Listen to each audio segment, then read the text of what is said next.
ተናግረዋል። ሁለተኛ የባዮሎጂ ትምህርት አትኩሮትንና ማስተዋልን በጣም ይፈልጋል። ስለዚህ እርሶም ባዮሎጂን ለማጥናት በሚያስቡት ጊዜ ሰፋ ያለ ሰዓት እንዲሁም ጠንካራ ጉልበት ያሉትን ቀን ይምረጡ።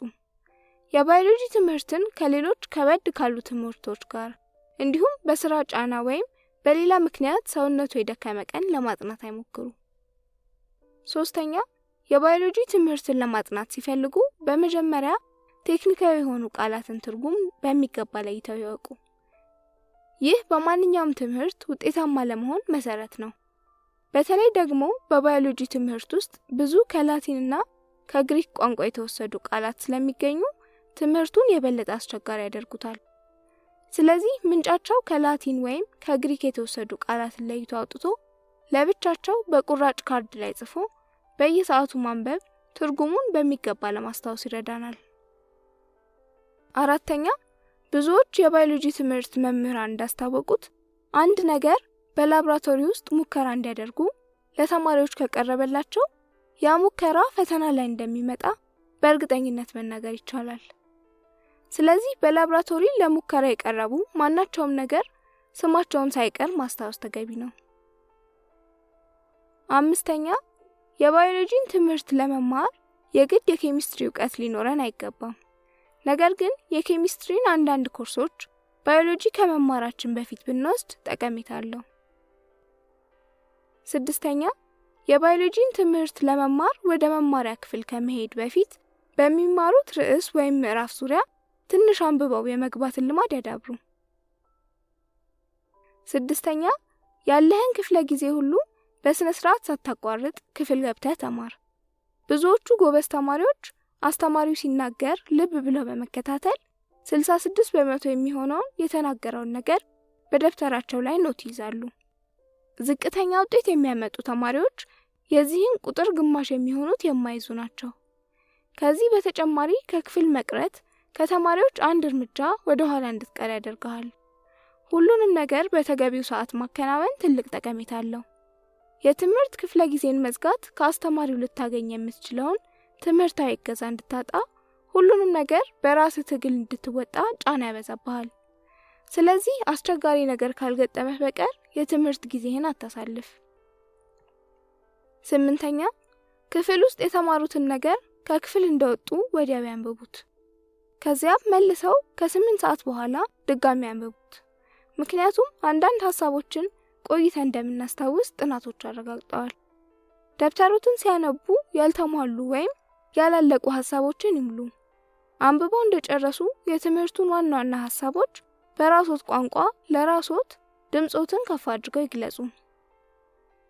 ዘጠነኛ ሁሌም ማስታወስ ያለቦት ነገር አንድ ጥያቄ መጠየቅ ከፈለጉ አስተማሪው ማስተማር ከመጀመሩ በፊት፣ ማስተማር ከጀመረ በኋላም ሆነ ማስተማሩን ካጠናቀቀ በኋላ መጠየቅ ይችላሉ። ከመምህሮት እርዳታ ሊያገኙበት የሚችሉትን መምህሮ የሰጡትን ቢሮ የሚገኝበት ሰዓት ያዙ። መጀመሪያ ያልገባዎትን ቦታ በሚገባ ይለዩ። ከዚያም ወዲያ ወደ መምህሮ ወይም እገዛ ሊያደርግሎት ወደሚችል ማንኛውም ሰው ጋር ይሄዱ። አስረኛ ከደብተርህ በተጨማሪ የመማሪያ መጽሐፍህን ማንበብ ይገባሃል። ምክንያቱም በመማሪያ መጽሐፍህ ላይ ሰፋ ያለ ማብራሪያና ምሳሌ ልታገኝ ትችላለህ። ከዚህ በተጨማሪ ለምትማረው ትምህርት የሚጠቅሙ ሌሎች ማጣቀሻ መጽሐፍቶችን ማንበብ ጠቃሚ ነው። የተለያዩ መጽሐፎች አንድን ሐሳብ በተለያየ መንገድ ያቀርባሉ። ብዙ ባነበብክ ቁጥር ስለዚያ ትምህርት ሰፋ ያለ ዕውቀት ለመጨበጥ ትችላለህ። 11ኛ የተማርከውን ነገር ለጓደኞችህ ወይም ክፍል ውስጥ ለሚገኙ ተማሪዎች ድምጽህን ከፍ አድርገህ ገለጻ ስጥ። ከጓደኞችህ ጋር በጋራ አብረህ አጥና። አንዳንድ ከባድ የሆኑ ቃላትና ሐሳቦችን እርስ በርስ በመተጋገዝ ለማብራራት ሞክሩ። አብሮ ማጥናት የተለያዩ ዕውቀቶችን ለመለዋወጥ ስለሚረዳ ያለህን የዕውቀት አድማስ ያሰፋልሃል። 12ኛ የተማርከው ትምህርት አንዱ ካንዱ ጋር ያለውን ተመሳሳይነትና ልዩነት በራስህ መንገድ ለጓደኞችህ በመግለጽ ከጓደኞችህ ጋር ተወያይበት። 13ኛ የባዮሎጂ ትምህርት በጣም የሚከብድህ ከሆነ ሌላ ትምህርት ሳታጠና በፊት በመጀመሪያ አጥናው።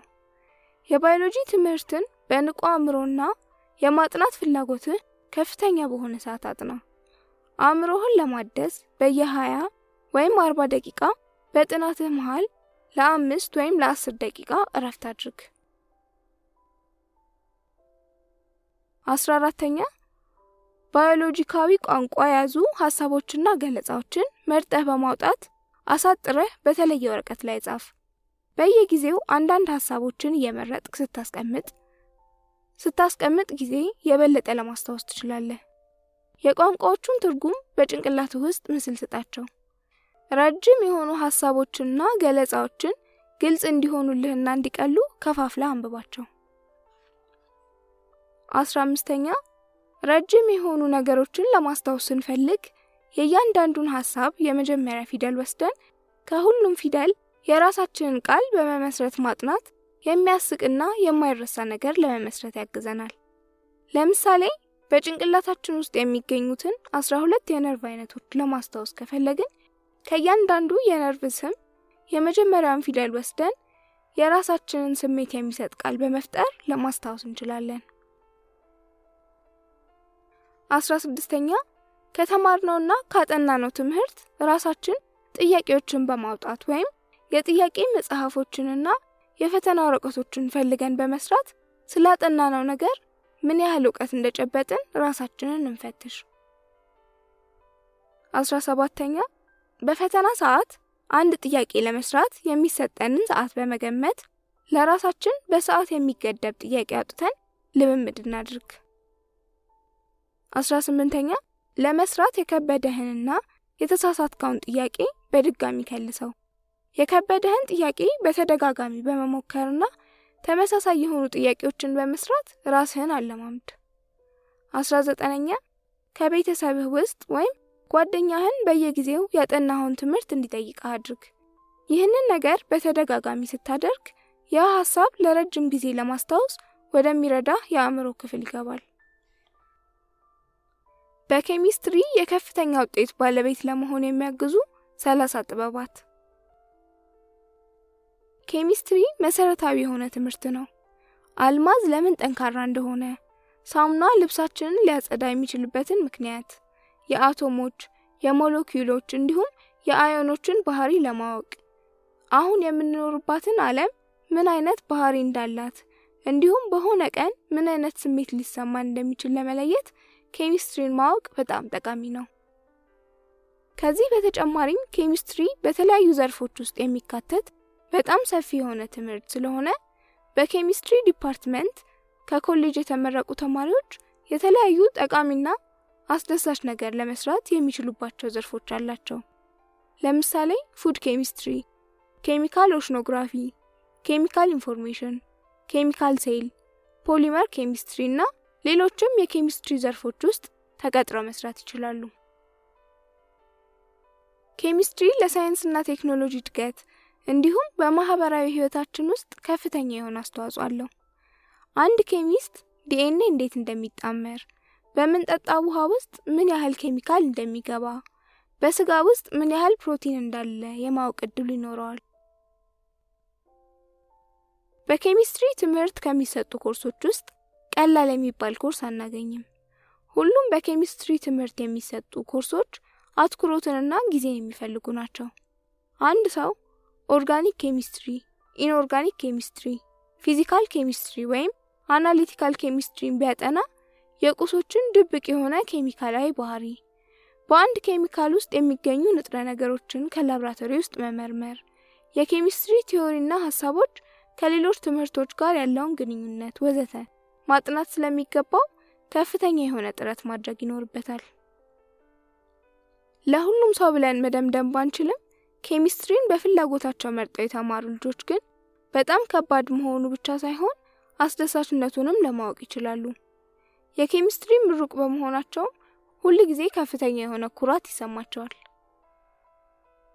የሚከተሉት የአጠናን ስልቶች በኬሚስትሪ ትምህርት ውጤታማ እንድንሆን የሚያግዙ የተረጋገጡ ሐሳቦች ናቸው። አንደኛ፣ ኬሚስትሪን ስትማር በትምህርቱ ዙሪያ የሚያጋጥምህን ትምህርታዊ ችግሮች ለመጋፈጥ ፍቃደኛ መሆን አለብህ። ኬሚስትሪ ለአንዳንድ ተማሪዎች በጣም የሚያዝናና ቀላል ትምህርት ሲሆን፣ ለሌሎች ደግሞ በጣም ከባድ የሆነ ትምህርት ሊሆን ይችላል። ምንም ሆነ ምን ግን ኬሚስትሪ ጊዜ የሚወስድ መንፈሰ ጠንካራነትን፣ ማስተዋልን፣ ትዕግስትንና በጣም ብዙ ልምምድን ይፈልጋል። ሁለተኛ፣ የኬሚስትሪ ትምህርት ውስጥ የሚሰጡ ኮርሶች እንዴት እንደተዋቀሩ ማወቅ አስፈላጊ ነው። ብዙ ጊዜ የተለመደው የኬሚስትሪ ትምህርት አወቃቀር ኬሚስትሪን በ5 ይከፍለዋል። ይህም ኢንኦርጋኒክ ኬሚስትሪ በውስጣቸው ካርቦንን ያልያዙ የማንኛውንም ቁስ ኬሚካላዊ ውህደትና ባህሪያቸውን ያጠናል። ኦርጋኒክ ኬሚስትሪ ከካርቦን ጋር የተዋሃዱ ኬሚካሎችን ጸባይ ያጠናል። ፊዚካል ወይም ቲዮሬቲካል ኬሚስትሪ ሐሳባዊ ስልቶችንና ቲዮሪዎችን በመጠቀም ኬሚካዊ ችግሮችን ይፈታል። አናሊቲካል ኬሚስትሪ ይህ በሁለት ይከፈላል። የመጀመሪያው ኳሊቴቲቭ አናሊሲስ አንድ ቁስ ውስጥ ምን እንደሚገኝ የሚጠይቅ ሲሆን፣ ሁለተኛው ኳሊቴቲቭ አናሊሲስ በምን ያህል መጠን እንደተዋቀሩ ይመልሳል። ባዮኬሚስትሪ ህይወት ያላቸው ነገሮች ያላቸውን ኬሚካላዊ መዋቅርና ህይወት ባላቸው ነገሮች ሴል ውስጥ ኬሚካዊ ውህደት እንዴት እንደሚፈጠር ያጠናል። ከዚህ በተጨማሪ ደግሞ ኢንስትራክተርህ እንዴት አድርጎ ትምህርቱን እንዳወቀረው ማወቅ ጠቃሚ ነው። የኢንስትራክተርህን የትምህርት አወቃቀር ካወቅ ትምህርቱን በቀላሉ ለመረዳትና ጊዜህን ለመቆጠብ ይረዳሃል። አንደኛ፣ በኬሚስትሪ ውስጥ ያሉ የተለያዩ ቃላትና ለኬሚካሎች የተሰጣቸውን ስያሜ ወይም ሲምቦልስ በሚገባ በመማርና በማጥናት መለየት ኬሚስትሪን ለመረዳት በጣም ወሳኝ ነው። ሁለተኛ፣ ለኬሚስትሪ ትምህርት ጠቃሚ የሆኑ ነገሮችን በሚገባ ማስታወስ ያስፈልጋል። ለምሳሌ በፔሪዮዲክ ቴብል ውስጥ የሚገኙ ብዙ ጊዜ የምንጠቀምባቸውን 40 ኤሌመንቶች የተሰጣቸውን ምልክት ወይም ሲምቦልስና ስማቸውን ማስታወስ ይገባናል። ከዚህ በተጨማሪ በፔሪዮዲክ ቴብል ውስጥ የሚገኙ ዳያቶሚክ ሞለኪውልስ የሚባሉት እንደ H2፣ N2፣ C12፣ Br2፣ AT2 ወዘተ ማወቅ አስፈላጊ ነው። ሶስተኛ፣ በተሻለ አቅም ኬሚስትሪን በየቀኑ ወይም ቢያንስ በሳምንት 5 ጊዜ አጥና። በየጊዜው የምትከልስና ጥያቄዎችን ወይም ወርክአውት የምትሰራ ከሆነ ትምህርቱን በአእምሮህ ለማቀናጀት ትችላለህ። አራተኛ፣ ካልኩሌተርህን እንዴት መጠቀም እንዳለብህ ተማር። በኬሚስትሪ ትምህርት ውስጥ በፍጥነት ማስላት ያለብን ስሌቶች አሉ። ካልኩሌተራችንን እንዴት መጠቀም እንዳለብን በማወቅ መስራት የምንችለውን የስሌት ብዛት ለመጨመር እንችላለን። አምስተኛ፣ ፔሪዮዲክ ቴብልን በሚገባ ማወቅ። በፔሪዮዲክ ቴብል ውስጥ ያሉ ኤሌመንቶችን እንዴት መጠቀም እንደሚገባን እንዲሁም የሚገኙበትን ቦታ ማወቅ ያላቸውን ኬሚካላዊና ፊዚካላዊ ባህሪ በቀላሉ እንድንረዳ ያግዘናል። ስድስተኛ፣ በመጀመሪያ በኬሚስትሪ ውስጥ የሚገኙ ብዙ ነገሮችን ምንም ሳይገባንና ለምን ብለን ሳንጠይቅ መቀበል አለብን። ለምሳሌ በመጀመሪያ ዝም ብለን N2፣ O2፣ F2፣ C12 ስማቸውንና ምልክታቸውን መቀበል ይገባናል። ሰባተኛ፣ የሂሳብ ትምህርት ሎጂካዊ ተያያዥነትን ይጠብቃል።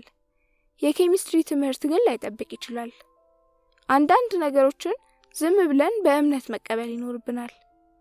ኬሚካሎች እንዴት እንደተፈጠሩ ሂደታቸውን ባናይም እንዴት እንደተፈጠሩ እንድናረጋግጥ ልንጠይቅ እንችላለን።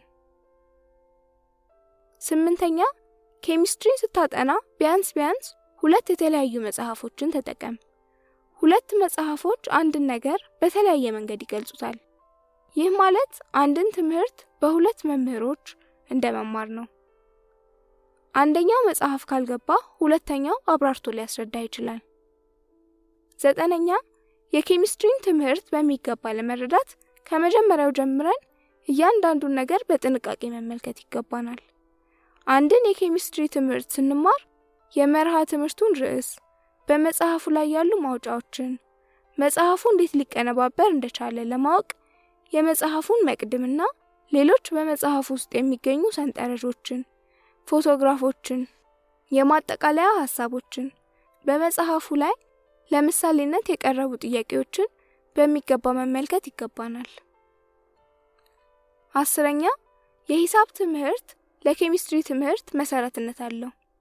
ስለዚህ የኬሚስትሪ ኮርሶችን ከመውሰዳችን በፊትና የኬሚስትሪ ኮርሶችን መውሰድ ከጀመርን በኋላ መሰረታዊ የሆኑ የሂሳብ ዕውቀቶችንና አልጀብራዎችን መማር ይኖርብናል።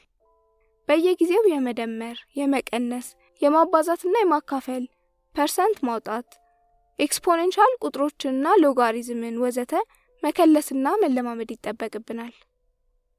11ኛ የኬሚስትሪ ትምህርት ከቀላል ወደ ከባድ እየጠነከረ የሚመጣና ተያያዥነት ያለው ነው። ስለዚህ እያንዳንዱን ነገር በወቅቱ ደረጃውን ጠብቆ በሚገባ እያወቁ መሄድ አስፈላጊ ነው። ምክንያቱም አዲስ ትምህርትን ለመገንዘብ የግድ የቀድሞውን ትምህርት መገንዘብ ያስፈልግ ይሆናል። ስለዚህ አዲስ ሐሳብ ሲቀርብ ወደ ኋላ ላለመቅረት በየጊዜው የሚሰጠንን ትምህርት በሚገባ ለማወቅ ጥረት ማድረግ ይጠበቅብናል። 12ኛ በመጀመሪያ የምንማራቸውን ለኬሚስትሪ መሰረታዊ የሆኑ ትምህርቶች በሚገባ ማወቅና ማስታወስ ይገባናል። እነኚህ ትምህርቶች ኋላ ለምንማራቸው የተለያዩ ትምህርቶች መሰረት ናቸው። ለምሳሌ አልጀብራዎች፣ ሜትሪክ ሲስተም ማለትም የቁመት፣ ስፋት፣ ክብደት ወዘተ መለኪያ መሳሪያዎችና አለካካቸውን፣ የሙቀት መሳሪያ መለኪያዎችና አለካካቸው ለምሳሌ ፋራናይት፣ ካልቪን፣ ሴልሺየስ ወዘተ እንዲሁም ዳይሜንሽን አናሊሲስ፣ ፋክተር ሌብል እና ብዙ ጊዜ የምንማራቸው የ40 ኤሌመንቶች ኬሚካላዊ ምልክታቸውን እንዲሁም ብዙ ጊዜ የምንጠቀምባቸውን ነጠላና ፖሊአቶሚክ አየን ስማቸውንና ኬሚካላዊ ባህሪያቸውን በተጨማሪ እንደማንኛውም ትምህርት ለትምህርቱ ወሳኝ የሆኑና ጥሩ ውጤት እንድናመጣ የሚረዱን ሐሳቦች ማወቅ ይገባናል። ለምሳሌ መሰረታዊ የሆኑ የአቶሞችን ጸባይ ካላወቅን አዮኖች እንዴት እንደሚፈጠሩ ለማወቅ ይከብደናል። በእነዚህ ርዕሶች ላይ በቂ ዕውቀት ካለን ግን ሌሎች ተያያዥ የሆኑ የኬሚስትሪ ትምህርቶችን በቀላሉ ለመረዳት እንችላለን። 13ኛ አንድ የኬሚስትሪ ተማሪ አጽሮተ ቃላት ወይም አብሪቬሽን እና ምልክቶችን ወይንም ሲምቦል መለየት አለበት። አጽሮተ ቃል ረጅም ቃላትን በአጭር መግለጽ ሲሆን ምልክት ወይም ሲምቦል የተለየ ሰፊ ትርጉም ይኖረዋል። ስለዚህ የተለያዩ ኬሚካላዊ ምልክቶችን በተለያየ መንገድ ለመረዳት መሞከር ይገባናል። ለምሳሌ C1 የክሎሪን አጽሮተ ቃል ወይም 1 ክሎሪን አተም ወይም 35.5 ክሎሪን አቶሚክ ማስ አሊያም ደግሞ 6.02 ሲባዛ በ123 የክሎሪን አተም ሊሆን ይችላል። ሌላው ማወቅ ያለብን ነገር ፎርሙላ ወይም ሞለኪውል ማለት የምልክቶች አንድ ላይ መጣመር ወይም ኮምቢኔሽን መሆኑን ነው። እያንዳንዱ ምልክት በፎርሙላ ውስጥ ትርጉም ስለሚሰጡ የምልክቶቹን ትርጉም ካወቅን ፎርሙላዎቹን በቀላሉ ለመረዳትና ለመስራት ያግዘናል። 14ኛ ለኬሚስትሪ ትምህርት ያለን ፍላጎት እንዲጨምር የምንማረውን ነገር ከዕለት ተዕለት ህይወታችን ጋር ያጣመርን መመልከት ይገባናል። በፋርማሲና በግሮሰሪ ውስጥ የሚሸጡ የኬሚካል ኮምፓውንዶችን በሚገባ በማየት ምን እንደሆኑ ለማወቅ ጥረት በማድረግ ያለንን ዕውቀትና ለትምህርቱ የሚኖረንን ፍላጎት ለማዳበር እንችላለን። 15ኛ ተያያዥነት ያላቸውን ነገሮች ያላቸውን ልዩነት ለማወቅ ሞክር።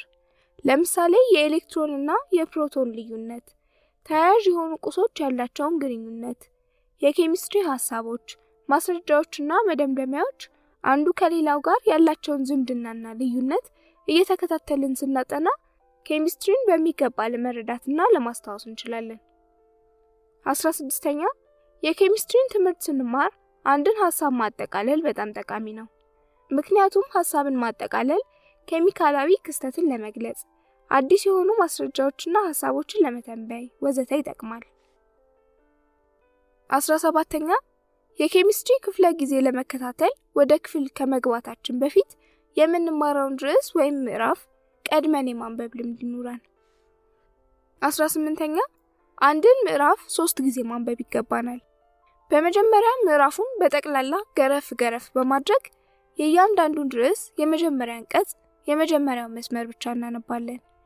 በተጨማሪ ደግሞ ማጠቃለያዎችን፣ ሰንጠረዦችን፣ ቀመሮችን አውጥተን በኖት ደብተራችን እንይዛለን። ለሁለተኛ ጊዜ ስናነብ ደግሞ አንድን ሐሳብ፣ ቀመር፣ ምልክት ወይንም ሲምቦል በደንብ እስከምንረዳ እናነብ። በተጨማሪ በመጽሐፉ ላይ የተጠቀሱ ጥያቄዎችንና ሙከራዎችን በሚገባ በመረዳት ለመያዝ የሚያስቸግሩን ሐሳቦች ደጋግመን እናነባለን። ለሶስተኛ ጊዜ ስናነብ ደግሞ አስፈላጊ የምንላቸውን ሐሳቦች፣ ኬሚካላዊ ምልክቶች፣ ቀመሮችን ወዘተ አውጥተን በደብተራችን ላይ ኖት እንወስዳለን። 19ኛ ያልተለመዱ አዲስ ሐሳቦች ሲገጥሙን ለይተን አውጥተን በመጻፍና ጮክ ብለን በማንበብ ግልጽ እንዲሆኑልን ለማድረግ እንሞክር። የተማርነውን ነገር አብሮን የሚያጠኑ ጓደኞቻችን ወይም አጠገባችን ላለ ውሻ በመንገር በደንብ ለመረዳትና ለማስታወስ እንችላለን። ሌላው ደግሞ ከጓደኞቻችን ጋር 4 ወይም 5 ሆነን ህብረት ፈጥረን ቢያንስ በሳምንት 1 ወይም 2 ጊዜ ተገናኝተን ጥያቄዎችን አብረን በመስራት የከበደንን ጥያቄ በመረዳዳት ኖታችንን በማስተያየት ወዘተ ኬሚስትሪን በአስደሳች መልኩ ለማጥናትና ለመማር እንችላለን። 20ኛ ኦርጋኒክ ኬሚስትሪን ስንማር የኦርጋኒክ ኮምፓውንድ አይነቶችንና የኦርጋኒክ ውህዶችን ማስታወስ አስፈላጊ ነው። 21ኛ ባዮኬሚስትሪን ስናጠና ምግብ ወደ አነስተኛ ንጥረ ነገር እንዴት እንደሚለወጥ በሚገባ ለመረዳት መሞከር ይገባናል። 22ኛ በክፍል ውስጥ አስተማሪው ሌክቸር ሲያደርግ በጥሞና በማዳመጥ ጥሩ ኖት ለመውሰድ መጣር አለብን። ብዙ ጊዜ ጎበዝ የሚባሉ ተማሪዎች አስተማሪው ሌክቸር ሲያደርግ 66% በደብተራቸው ሲያሰፍሩ፣ ደካማ የሚባሉ ተማሪዎች የዚህን ግማሽ የማይዙ ናቸው። 23ኛ በጣም ስኬታማ የሆኑ ተማሪዎችን ለማወቅ በአይኪው በጾታና በዘር ላይ ጥናት ተደርጎ ከሁሉም በተሻለ ውጤት ያስገኘው በየጊዜው ክፍል ገብተው ትምህርታቸውን የሚከታተሉ ተማሪዎች ላይ ነው። ስለዚህ በየጊዜው ክፍል መግባትና አስተማሪ የሚያስተምረውን ነገር በሚገባ በማዳመጥ ከትምህርቱ እኩል ራሳችንን ማራመድ እንደ መርህ ልንወስደው ይገባል። ነገር ግን ከክፍል እየቀረን ወደ ኋላ የምንቀር ከሆነ ትምህርቱን ለመረዳት ከፍተኛ የሆነ ጥረትና ትግል ማድረግ ይጠበቅብናል። 24ኛ የተማርከውን ነገር በየጊዜው ወዲያው ከክፍል እንደወጣ እናንብብ። እንደገና ከ8 ሰዓት በኋላ በማንበብ ያልተሟሉና በእንጥልጥል የቀሩ ሐሳቦችን ማሟላት ይገባናል። በተጨማሪ ከመጽሐፋችን ላይ ኖት በመውሰድ ጥሩ የሆነ የኬሚስትሪ ኖት የያዘ ደብተር ይኖረን። 25ኛ የኬሚስትሪ ትምህርት በጣም የሚከብድህ ከሆነ ሁል ጊዜ ሌላ ትምህርት ከማጥናትህ በፊት በመጀመሪያ አእምሮ ብሩህ እንዳላጥና ከ20 ወይም 40 ደቂቃ ጥናት በኋላ ለ5 ወይም ለ10 ደቂቃ እረፍት በማድረግ አእምሮህን አድስ። 26ኛ የፈተና ሰዓት ከመድረሱ በፊት አስቀድመን እየከለስን በማዘጋጀት በፈተና ሰዓት የሚደርስብንን ውጥረት እንቀንስ። ፈተና ላይ ይመጣሉ የምንላቸውን ጥያቄዎች በመስራት ራሳችንን እንፈትሽ። ፍጥነታችንን ለማሻሻል በፈተና ሰዓት ሊሰጡ የሚችሉ ሰዓቶችን በመገመት ወይም ከዚህ በፊት የወጡ ጥያቄዎች የተሰጣቸውን ሰዓት በማየት ራሳችንን በጊዜ ለመጨረስ እንድንችል እንለማመድ። 27ኛ የከበደንን የሳትነውን ጥያቄ በድጋሚ በመከለስ ጥያቄዎቹን በደንብ መስራት እስከምንችል መለማመድና ጥያቄዎቹ የመጡበትን ቦታ በድጋሚ መከለስ ይገባናል። 28ኛ የአእምሮአችንና የአካላችን ብርታት በመጠበቅ ንቁ፣ ደስተኛና ጥሩ የሆነ አመለካከት እንዲኖረን እናድርግ። 29ኛ ለፈተና ቀን ራሳችንን ዝግጁ እናድርግ። በማግስቱ ፈተና ካለን ዛሬን ከ7 እስከ 8 ሰዓት በመተኛት በቂ እንቅልፍ አግኝተን እንዲሁም ዝቅተኛ ቅባትና ከፍተኛ ፕሮቲን የያዙ ምግቦችን ተመግበን ንቁ ለመሆን እንሞክር። 30ኛ በመጨረሻ በፈተና ሰዓት በመረጋጋት ንቁ በመሆንና ራሳችንን ጥሩ የሆነ ውጤት እንደምናመጣ በማሳመን ወደ ፈተና ክፍል እንግባ። ፊዚክስን በቀላሉ ለመረዳት የሚያግዙ መንገዶችና ነጥቦች። ከትምህርቱ ጋር አብሮ መራመድ። አንድ ጊዜ ወደ ኋላ ከቀሩ የፊዚክስ ትምህርት ተያያዥነት ስላለው በቀላሉ ለመረዳት በጣም ይከብዳል። የባለፈው ሳምንት ትምህርት ሳንረዳ አልፎን ከቀረ በቀጣዩ ሳምንት የምንማረው ትምህርትም ላይገባን ይችላል። ቀስ በቀስ የአንድ ሳምንት ወደ ኋላ መቅረት የአንድ ወር ትምህርት ሳይገባን እንዲቀር ሊያደርግ ስለሚችል ከአስተማሪው ጋር እኩል አብረን መራመድ ይገባናል። ከአስተማሪው ቀድመን መዘጋጀት። ከአስተማሪው ቀድመን መጽሐፋችንን ካነበብን አስተማሪው የሚናገረውን እያንዳንዱን ነገር ኖት መውሰድ አያስፈልገንም። ምክንያቱም አንዳንዱን ሐሳብ አስቀድመን በሚገባ ተረድተነው ይሆናል። ሌላው ደግሞ አስተማሪው የሚናገረውን ነገር በመጽሐፋችን ላይ በጥሩ ሁኔታ ሰፍሮ የሚገኝ ከሆነ እናውቃለን። ስለዚህ የምንወስደው ኖት አስተማሪ ከሌላ መጽሐፍ ውስጥ የወሰደውን አዲስ ሐሳብና በመጽሐፋችን ላይ ለኛ ግልጽ ያልሆነልንን ብቻ ነው። በተጨማሪም አስቀድሞ ማንበብ የአስተማሪውን ገለጻ በቀላሉ ለመረዳት፣ ጥያቄ ለመጠየቅ፣ አዲስ የምንማረውን ትምህርት በፊት ከተማርነው ትምህርት ጋር ያለውን ግንኙነትና በአጠቃላይ የትምህርቱን ሐሳብ ለመረዳት ይጠቅመናል። የፊዚክስ ትምህርትን በቀላሉ ለመረዳት በሳምንት አንድ ጊዜ ለረጅም ሰዓት ከማጥናት በየቀኑ ትንሽ ሰዓት ማጥናት ለተሻለ ውጤት ያበቃናል። በፊዚክስ ጎበዝ ከሆኑ ተማሪዎች ጋር ጓደኝነት በመፍጠር አብረው አንዳንድ ሐሳቦችን፣ ሙከራዎችንና ጥያቄዎችን ይስሩ። ነገር ግን አንድ ጥያቄ ለመስራት ወይም አንድ ሙከራ ለመሞከር ሲፈልጉ ሁልጊዜ በእነኚህ ጓደኞቻችን መመርኮዝ የለብንም። ስለ ፊዚክስ ጠቅለል ያለ ዕውቀት ለማግኘት በፊዚክስ ክበቦችና በኮንፈረንሶች ላይ ተሳትፎ አድርጉ። የፊዚክስን ትምህርት በመሸምደድ ለማወቅ መሞከር ትምህርቱን በሚገባ ለመረዳታችንን ያሳያል። ስለዚህ የፊዚክስ ትምህርትን ለመሸምደድ አትሞክሩ። ስናነብ መከተል ያለብን ጠቃሚ ነጥቦች። ከልባችሁ በማስተዋል አንብቡ። በፊዚክስ ትምህርት ውስጥ የምታነባውን ነገር ከሌሎች ትምህርቶች ጋር ሲወዳደር መጠኑ በጣም አነስተኛ ነው። ነገር ግን የምታነባው ነገር በጣም ጥልቅ የሆነ ሐሳብ የያዘ ስለሆነ በጥንቃቄና በትኩረት ማንበብ ይጠበቅብሃል። በተጨማሪም ስታነብ በእጅህ እርሳስና ሉክ ይዘህ ያልገባህን ጥያቄና ሐሳቦችን ለይተህ በወረቀት ላይ አስቀምጥ። አልጀብራዎችንም በቅደም ተከተል አስቀምጠህ ለመለየት ሞክር። መጽሐፍን ስታነብ በዚያውም ኖት ውሰድ። በጣም አስፈላጊ የምትላቸውን ሐሳቦች ምልክት አድርገህ ጠቃሚ የሆኑበትን ምክንያት በአእምሮ ቅረጽ። በመጽሐፉ ላይ በምሳሌነት የቀረቡ ጥያቄዎችን ለመስራት ሞክር። የምታነበው ጽሑፍ በጣም ጥልቅ ሐሳብ የያዘ ከሆነና ሐሳቡን በቀላሉ ለመረዳት ከከበደ አንድ ጊዜ ገረፍ አድርገህ በማንበብ የጽሑፍን ጠቅላላ ሐሳብ ለመረዳት ሞክር። ከዚያም ለሁለተኛ ጊዜ የጽሑፉን ዝርዝር ሐሳብ ለመረዳት ቀስ እያልክ አንብብ። ነገር ግን ሁል ጊዜ እያንዳንዱን ሐሳብ በጥልቅ መርምሮ ማንበብ ጊዜ የሚወስድ ነገር ነው። ስለዚህ ሁሉንም ገረፍ አድርጎ በማንበብ በጣም አስፈላጊ የሚባሉትን ሐሳቦች ብቻ ለይቶ በጥልቀት ማንበብ በቂ ነው። ማንም ሰው የፊዚክስ ትምህርት ጽንሰ ሐሳቦችን ወይም ፋክትስ በህዝብ ላይብረሪ ውስጥ ገብቶ መጽሐፍ በማገላበጥ ሊያውቅ ይችላል። ስለዚህ አንድ የፊዚክስ ተማሪ የፊዚክስን ጽንሰ ሐሳብ ወይም ፋክትስ ብቻ ማወቁ በቂ አይደለም። የትምህርቱን መርህም ወይም ፕሪንሲፕልስ ማወቅ አለበት። ነገር ግን ይህ ዕውቀቱም እንደ ፊዚክስ ባለሙያ አስቆጥሮ ቅጥረኛ ሊያደርገው አይችልም።